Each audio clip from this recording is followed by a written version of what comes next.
Market regulator SEBI ने अपनी 208वीं board meeting की और उसके बाद कई बड़े फैसले लिए। ये जो बड़े फैसले हैं ये मर्चेंट बैंकिंग से लेकर एसएमई आईपीओज, एआई से जुड़े रेगुलेशन और कई नए और रिफॉर्म्स शामिल हैं। इसमें क्या क्या ये नए रिफॉर्म्स हैं, क्या नए नियम हैं, इनको एक एक करके समझ लेते हैं। शुरुआत कर लेते हैं एसएमई आईपीओ से जो जुड़े नियम हैं।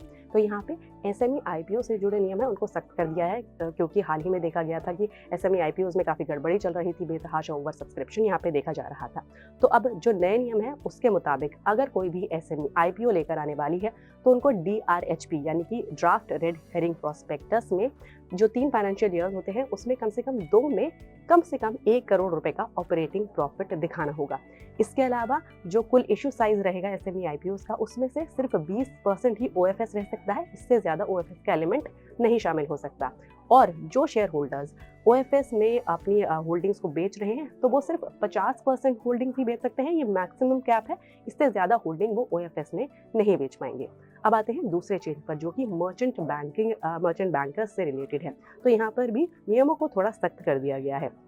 अब जो मर्चेंट बैंकर्स हैं वो सिर्फ सेबी परमिटेड एक्टिविटीज़ को ही कर पाएंगे, अगर जो ऑनगोइंग एंटिटी के तौर पर जो परमिटेड एक्टिविटीज़ हैं उनमें जो इश्यूज़ को मैनेज करना, उन पर एडवाइस देना, इसके अलावा उनके लिए अंडरराइटिंग का काम करना, ये सब परमिटेड एक्टिविटीज़ का पार्ट होते हैं। यानी कि वो एक्टिविटीज़ होती हैं जो डायरेक्टली मर्चेंट बैंकिंग के बिजनेस से जुड़ी होती हैं।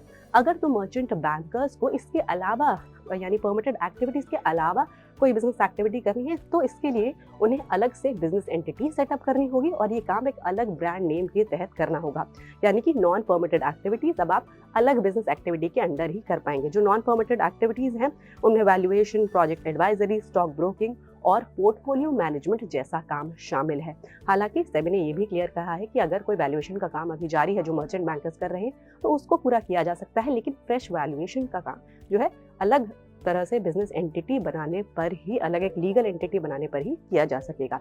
जो तीसरा चेंज है वो है एल्गो ट्रेडिंग से रिलेटेड। तो यहाँ पे सेबी ने जो सेबी रेगुलेटेड पर्सन है वो अपने वेरीफाइड रिस्क रिटर्न मैट्रिक्स का इस्तेमाल करके जो इन्वेस्टर्स हैं उनको अपनी सर्विसेज दे पाएं, इसके लिए fast risk and return verification agency बनाने की मंजूरी दे दी है।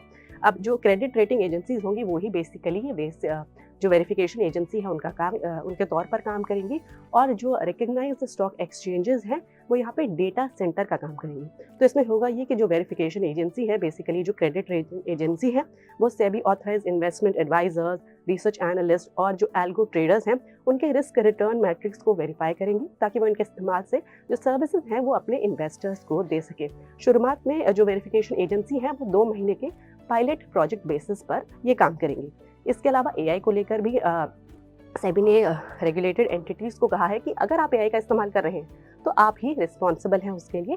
जो मार्केट इंफ्रास्ट्रक्चर इंस्टीट्यूशन है या फिर जो रजिस्टर्ड इंटरमीडियरीज हैं वो रिस्पॉन्सिबल होंगी अगर वो एआई का इस्तेमाल करती हैं। इसके अलावा इसमें ब्रोकर्स और एएमसीज भी शामिल हैं। तो अगर जो भी डेटा इस्तेमाल किया जा रहा है, जो स्टेक होल्डर्स का डेटा है, उसकी प्राइवेसी का, उसकी सिक्योरिटी की रिस्पॉन्सिबिलिटी तो रजिस्टर्ड एंटिटीज़ की होगी ही। इसके अलावा जो भी आउटपुट आ रहा है एआई के इस्तेमाल के ज़रिए उसकी जिम्मेदारी भी इन रेगुलेटेड एंटिटीज़ की हो।